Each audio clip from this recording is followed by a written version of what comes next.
Hello and welcome to another episode of Sports and Songs Podcast. We're in season 7, episode number 31. Andy, tonight's the sports edition. How are you doing? Summer haircut and play. Summer haircut's ready to go. Yeah. It's June 8th, Andy, 2026. Lots to talk about today. Yes. That Got time of year, a lot of little things, yes. the school kids are done. I think there's only a school district or left that still goes this week until Wednesday, but I think everything else, the school's done.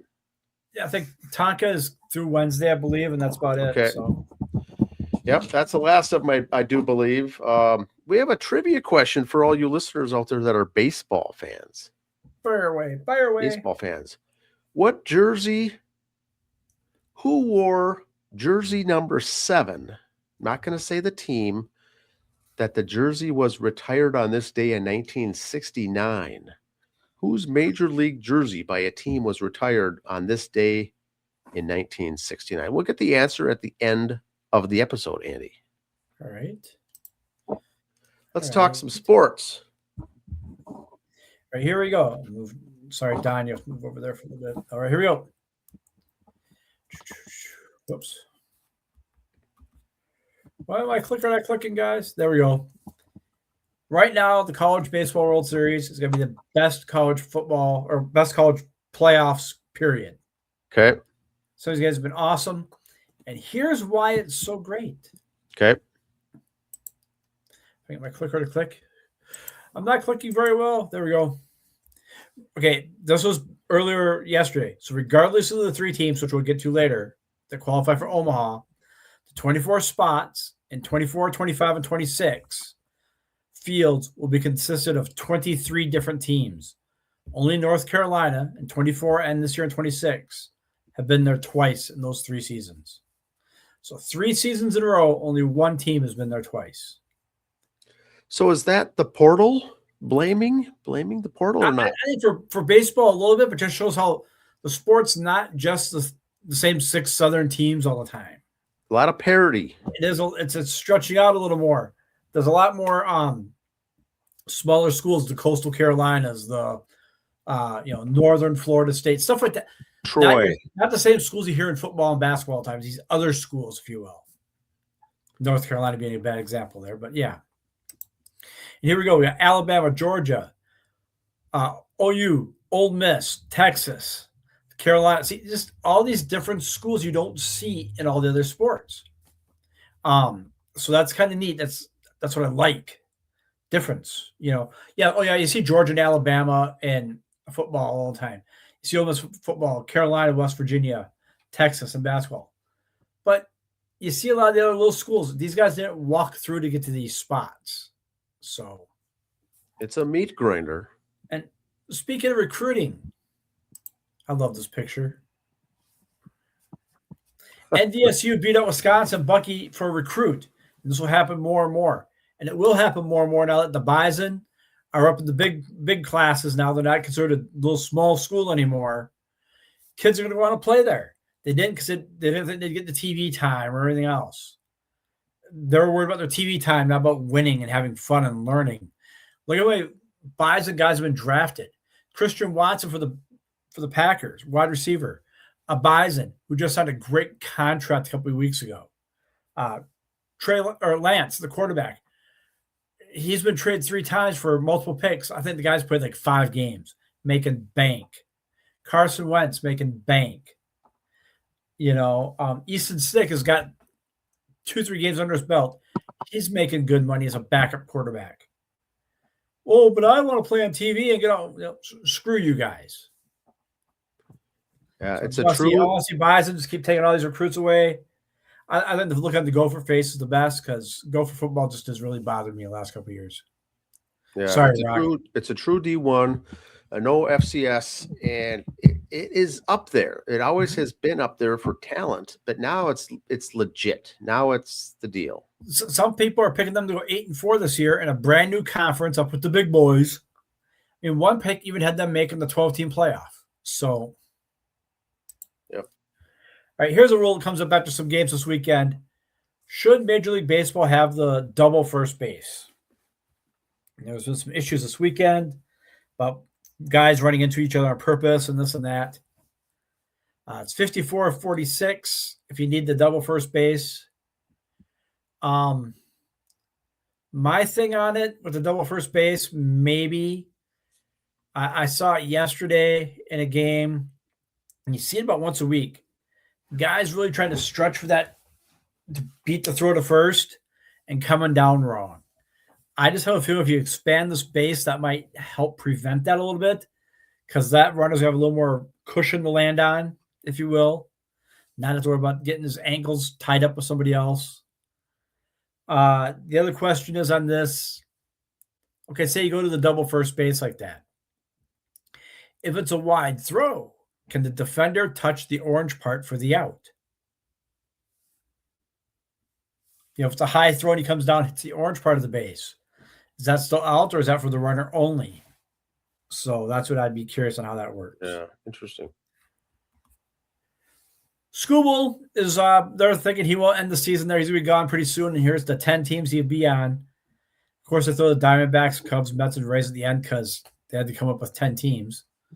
They got the Mets at a 4%. Two reasons I'm going to agree and disagree with that. Okay, talk out of both sides of my mouth because that's what I guess I do. The Mets, a couple years ago, were in the same position record-wise, had a nice streak, and made the playoffs. We were all fat, dumb, and happy as Mets fans, and we thought we were the cat's meow. But also, in the same talk, there's the Mets 5 games out right now in the wild card standings. 6 games below 500, but 5 games out in the wild card standings. But there's also talks of them, their 4 pitchers being trade bait right now. So I think a lot of these next couple weeks up to the All-Star game, they finally got some games in the division against Philadelphia. See if they can make up some ground there. I really, in the next 14 days, if the Mets don't make up much more ground, it might be, no, we're not going after Skubal, but we're getting rid of these guys and filling in some spots. The guys have been calling up Ewing and now coming up from the minors to fill in have been great. The Bo Bichette signing has blown up in their face. Some of the other signings, though, I'm going to defend a little of those. The one guy they call up, Jorge Polanco for first base, fighting an injury. You can't say that was a bad signing. You wouldn't know he got hurt. So I'm not going to call that a bad signing. Bichette, yes, bad signing. Marcus, bad signing. Overpaid for what you could have kept with McNeil. You got rid of Brandon Nemo, shouldn't have. But you don't get rid of Nemo, you don't know what you got guys coming up. So, and same with McNeil. So I'm a little iffy on that one. I was very excited.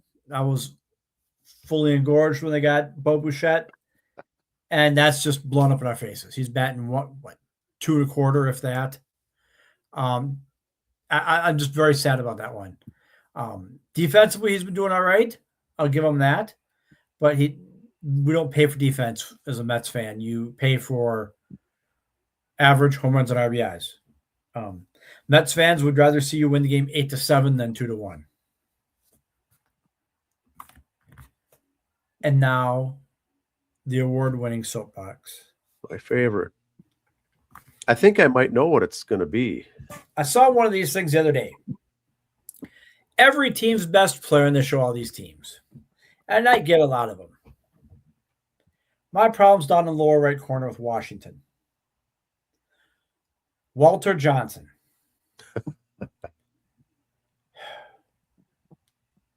Walter Johnson played for the Washington Senators, yes. But that team then since became the Minnesota Twins. The Washington Senators now were the Montreal Expos. Walter Johnson had nothing to do with either one of those teams. So these guys throw this stuff up. It just chaps my ass that these people don't know what the hell's going on. And some of them also, man, you look at some of the names they have for these, you got to kind of shake your head a little bit. I mean, the Sox, and you don't have shoeless Joe Jackson unless he's the greatest player ever for the White Sox. Shame on you. You know, the Atlanta Braves have Hank Aaron. Yeah, I'll give you that one. Randy Johnson for the Diamondbacks. Okay, whatever. Some of them, man. Okay, you were just in Pittsburgh. Roberto Clemente for the Pirates. Dave Parker, Willie Stargell had good careers there. They had some better than average players, but Tony Gwynn for the Padres, slam dunk. Willie Mays for the Giants. Some people would argue Barry Bonds. But Willie Mays had a longer time there. Ken Griffey Jr. for the Mariners. Some would argue Ichiro, but Griffey Jr. did have a longer career there. So these stats, they kind of bother me a little bit. Then you get, you go to the old school with the Senators. Get your teams right first of all, and you're going to do that. Don't, do that. You're just making a fool of yourself. Yeah, it looks like also it was longevity with that team and career stats with that team is what they're basing it on here. Yeah, which I like with that. Tom Seaver with the Mets. Yes, he had a great career there. You see some people, they put like they say, oh, this guy was a great player and he had like 3 seasons with you. Okay, but he didn't have his 3 great years with you. So, All right. The price to get into an NBA game today for the Knicks, $4,115. If you're to get the tickets for all the Jets games, Giants games, the rest of the Mets, and the rest of the Yankees games, it costs you $4,479. $360 more. $364 to be exact. But yeah, I saw the pictures from New York today just because I was looking at memes and stuff, and President was there, so of course the place was packed. I don't know if I love my Mets. I ain't paying more than $100 for a seat, man. I'm just cheap and tight. Sorry. Especially in a basketball arena where you can't see that well unless you're in the first 5 rows. I'm not paying more than $30 for a seat. Sorry. But supply and demand. New Yorkers want it. It's the New York thing. Those first 10 rows, 15 rows are all celebrities anyway. They can set the price whatever they want. People in those first few seats are there to be seen, not to see. And it's those prices that make the rest of it go up. It's like the Super Bowl for NFL football. It's typically not the fans that are in attendance at the Super Bowl. It's the Hollywood actors, actresses, musicians, movie stars, and famous folks. Yep. The power rankings for the WNBA, got the links on top. They're doing well. Dallas Wings. Now, I don't have a graphic for this, but I know the listeners are smart enough to figure this out, so hear me out on this. We watch a lot of the WNBA lately, or the W as they like to call it. Now, when I say I'm going to compare these athletes, I'm not talking numbers and stats or championships or Hall of Fame career-wise. I'm talking personalities, okay? So just in that genre. Right now, you got both Caitlin Clark and Paige Beckers, the faces of the WNBA right now. Caitlin Clark, to speak to 80s and 90s NBA fans, Caitlin Clark is John Stockton, Steve Nash. Great player. You're not going to hear 2 words out of him otherwise, but just a great player. You enjoy watching them play. Paige Beckers is Charles Barkley, Shaquille O'Neal. You love watching them play, but you're going to get interviews and commercials and pregame funny out of them too. Both still great players, just their personalities are different. So if you want to see a player just to see, hey, that's the one from the commercials, go watch Paige Beckers. You want to watch a great player, go watch Paige Beckers or Caitlin Clark. And you want to go see someone with an ego, watch what's her name from Atlanta. Angel. It's kind of the Dikembe Mutombo, if you will. I'm great sometimes. All right, here we go. High school baseball, state tournament stuff. Here's your brackets for A. So we kind of skim through some of these real quick. Mention teams we've mentioned in the past. You got Red Lake County up there, the number 2 seed representing 8A. And also on the right side, the number 8 seed representing 5A, our friends at New York Mills. Coming as 8 seed there. Double A, Glencoe Silver Lake is on the list. Minnehaha Academy, Cannon Falls, there's your schools there. 3A, Mankato West, Northfield. You got Rocori, and locally, Delano. I think Zachary has had some help over there, and Toby's had some help over there with coaching. So good luck to Delano as they go for it again. And for a Prior Lake, the 8 seed. The wife made me say that. They play Farmington in the first round. You got Monticello and Rosemont. Cretin Durham Hall and the Cake Eaters, and then Champlain Park and Andover. Also coming up these next couple weeks. I don't have the brackets up. You can find them at Minnesota State High School League's site. Boys and girls lacrosse. Boys and girls golf. And boys volleyball. That's not a typo. It's a thing. Is that first time for the? Is that first or second time for the state? It's the first. Okay. State. But they're a thing now, and good. Happy for them. Happy for them. It's just because to get boys in it, they kind of had to not have it be opposite basketball season. I mean, I'm assuming a lot of basketball players played that. I don't know, or just other sports to get into it, and also for the boys, the gym time to get it. Yeah. Because he couldn't compete with the girls in volleyball and basketball. There's just only so many gyms to go around, so kind of got the short end of the stick on that. They will rebound, they will recover, but that's that. Like I said, boys baseball is going on right now.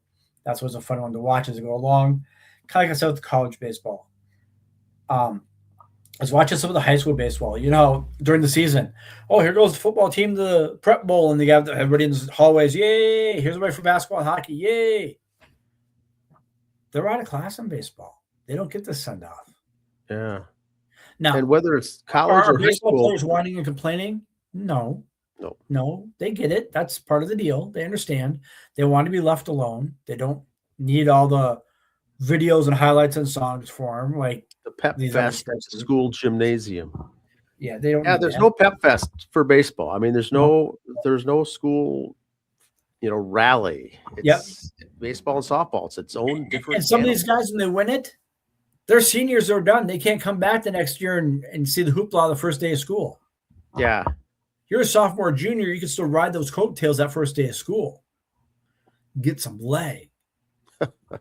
But you're a senior. Golf. Yeah. You're kind of like, hey, I'm going out quietly as a champion. Thank you. Yeah, it's different. It's different stuff. So for baseball, D3, congrats to Denison, won the D3 national title, and congrats to Tampa again with the D2 title. Always a powerhouse there in Florida's Tampa D2. Yeah. And like we said earlier, we're down to the final 8 teams. And, they do that double elimination in the first round for the field of 64. Yep. And then they do the best of 3 in the super regionals to advance. And now they're down to the final 8. It's a tough deal. And I think only half of those teams going even have a ranking in front of the number in front of the team. I mean, that's what makes it great. It's so awesome. And you touched on that earlier. That starts Friday. So there's 2 games Friday, 2 on Saturday, 2 on Sunday. And then I think it's Monday if necessary. Monday if necessary. Then it's Tuesday, Wednesday, Thursday, the finals. I think it's a best of 3 with the 2 final teams. So it's going to go from 8 down to 2, and then they're going to have the best of 3 for the championship. And so this is going to be a fun time for watching some D1 baseball. Now, Andy, for your what really grinds my gears, I thought you were going to have maybe the Juan Soto not running out the ground ball. I was going to. That was all over social media. It really And it was was. fair enough. He didn't run it out. The second baseman bobbled it. He could have made it. He didn't run it out. But people are saying, look, with that salary, what are you doing? If you're not making the salary, do they still care? They probably still will care. You still have to do the basics. I always do the Curry Puckett quote. You don't Cadillac out there. You go fourth gear all the time. No Cadillacing. It's just that wasn't the first time Soto's done that. Won't be the last. Not that I expected or I'm not surprised. I just I'm not making excuses. I'm just saying it's Juan Soto. He knew the story of the game. He favoring that hamstring release still? Maybe I don't know. Did he not want to pull it? I don't know. Was he scared? There was one play also where he took off from second to third on a fly ball. He was all by a mile at third. What was he thinking? He wasn't really running full speed because I think he thought the throw would come home so he'd get in the third easy. He didn't take off hard. I don't know if he can yet. Now, again, not making excuses, but he can still get a full swing. He's been hitting them yards since he came back. Yeah. He's been DHing a lot. Is that making the legs tighten up where he's not loose all the time like he does when he's in the field? Just giving opinions. I'm upset he didn't run. I'm not making excuses. I had enough bad news for the Mets about how they might be trading players. I don't want to just shit on them all. So. Yeah, fair enough. I did see that, and I thought, oh, I bet that might be on the episode. Now, baseball, state of Minnesota, the 50-plus division has started. The 60-plus league in the state of Minnesota has started for men's amateur senior men's baseball. The town ball teams, the Fox 9 Tour, town ball tour is kicking off. Those are going to be going now for the next 6 weeks, and on Wednesdays they hold those. The Randy Shaver knockout. 5 Wednesdays and 1 Tuesday. The Broughton game is the Tuesday game. And they had one already. They added a late add to the Lakeville Lunatics. Got a. Oh, they did? Okay. Yeah, they already had the schedule done. And there must have been maybe some pressure to get them in. They did build a stadium. So Lakeville's a pretty big city. You're talking 60,000 people. Yeah. And there's no town ball team. There's no town ball atmosphere. They finally get one. They get money in the Parks Department to put up a stadium, like an actual grandstand and a field with a nice stadium with lights and good turf and everything. High school Belzer too? Belzer comes in and they have a naming rights sponsorship for it. What was that? Are the high school teams going to use it then in Lakeville? I think so. They're going to also host, I think, tournaments and also host.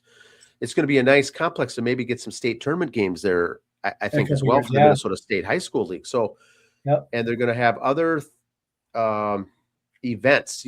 Lakeville North versus Lakeville South each year plays each other, and they have to go to a neutral. They have to go to a different site. Now they can host that right in town. So they're getting some love. They're getting some love. They're on social media now, and Lakeville Lunatics is their town team, spelled Loon. Lunatics. Very clever, but they're getting some love, and that is good. Now the rest of the teams here, unless you've got someone on that team playing the final 8 in the World Series, all the guys from college playing baseball should be back. Your town ball rosters now should be filled and good to go. And so the veterans have their little 3 to 4 weeks to get a bunch of games, a bunch of innings in. The guys that are long in the tooth, and now they're going to be riding the bench, but that's how it goes the rest of the way. It's the youngsters that are going to be in. They know that, though, too. They know that. They know it. One thing I have seen, Andy, and you know this as well, there is hardly any undefeated teams. There's hardly any teams with 1 loss. Most teams, no matter how good they are, have 2 or 3 losses already. So the parity, any team can beat any team, and I would urge the fans to get out there and watch some baseball. You never know what you're going to see at the ballpark. You can't assume a team's going to win by 10 or even win. It doesn't matter who's playing who. There are some young studs on these teams, and all it takes is 1 or 2 on some of these smaller Class C teams, and wow. And the bigger teams, the Class A, they're loaded with Division I and Division II guys on their roster. Class B is a lot of Division II, a lot of Division III. There's a lot of talent out there. Yeah, the A teams, because points don't matter anymore. You can't go above A. So they'll load up with some of the college guys. So And some of the teams are so loaded that the Northwoods League comes calling, and that's a college only kind of a summer league for Wood Bat League. That guys are getting gobbled up and going there to play because their college coach asked them to play on that league, and so they're busy playing a big summer schedule for the Northwoods League. And there's even a handful of guys that are in the independent league playing independent, Sioux Falls Canaries. don't get all excited if you see your Argo. Class A team, your Waconia Lakers, hypothetically. I don't know if they have any of these guys or not. You're reading your little Kip Kovar newspaper. It says, "Hey, the Waconia Lakers got this college player." If it's a pitcher, I'm pretty sure they got notes from that school. He's only pitching so many innings. They're not gonna let you ride him like a stolen vehicle every week. Yes. So some of these college kids are on restrictions from their teams or their coaches. Hey, I can only get so many innings pitched. He doesn't want me getting more than this many at bats. So it's not drive it like it's stolen when you get these players either. They are under some restriction. And the regular hitters, the position players, it's fun to get them because they're typically not under that much of a watchful eye. But boy, the pitchers, they got to report in the fall for fall baseball in college for their workouts, and they got to be ready and in shape. So they're not going to be using those guys all the time. You may see some of those guys that are starters in college work some innings out of the bullpen, work some relief innings here and there, and it's going to be interesting. But I mean, Jordan's been beat a few times. Waconia's got a couple losses already. Delano's got, I think, only maybe one loss, but they almost got no. Not for everybody either. So yeah, it's a wild stuff going on. This, Webster just knocked off Jordan the other day, and they've got a bunch of good college arms on that Webster team. And they're in the tough DRS, and it's going to be interesting. So now we've got. The last thing is NBA. We're in the finals week, best of 7. NHL, we're in the finals week, Stanley Cup, best of 7. Those will all be wrapping up here for our show next Monday.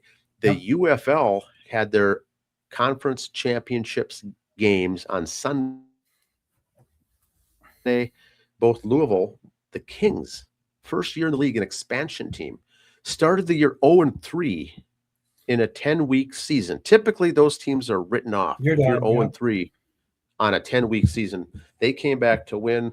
This Dallas Renegades team was 3-0, one of the best teams, and I think they won one game the whole rest of the entire season. So you've got to be strong in 10 weeks. And once again, you really need to be over 500. That'll get you into the postseason.